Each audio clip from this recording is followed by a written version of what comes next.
সাবেক সংসদ সদস্য আসাদুজ্জামান নূর, নীলফামারী 2-এর সংসদ সদস্য ছিলেন উনি এবং সাবেক সংস্কৃতি বিষয়ক মন্ত্রী ছিলেন।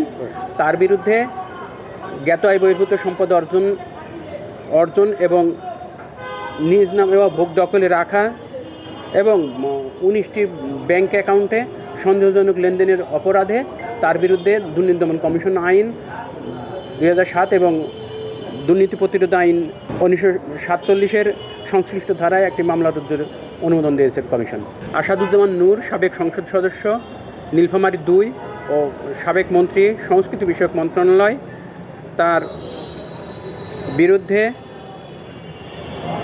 জ্ঞাত আয়ের উৎসের সাথে অসঙ্গতিপূর্ণ 5,37,00,000 টাকা মূল্যের সম্পদ অর্জন ও উহা ভোগ দখলের রাখা এবং নিজ নামীয় 19টি ব্যাংক হিসাবে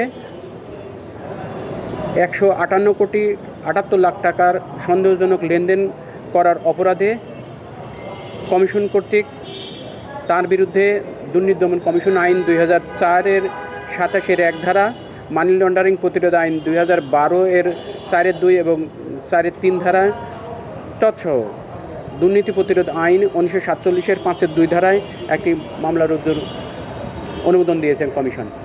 জ্ঞাত আয় বহির্ভূত সম্পদ অর্জন এবং সন্দেহজনক লেনদেনের অভিযোগে তার বিরুদ্ধে দুর্নীতি দমন কমিশন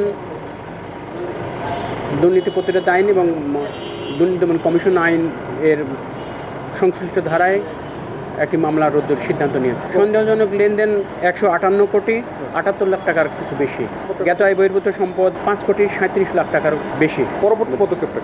পরবর্তী পদক্ষেপ এরপরে মামলার পরে কমিশন তদন্ত কর্মকর্তা নিয়োগ দেবেন। তদন্ত কর্মকর্তা তদন্ত প্রতিবেদন দাখিলের পরে বিচারিক আদালতে চার্জশিট সাবমিট করবেন।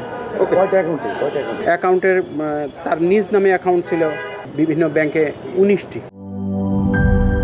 শিয়া বাটার ও ভিটামিন ই সমৃদ্ধ লিলি হালাল বিউটি সোপ, তারুণ্যময় উজ্জ্বল ত্বকের জন্য।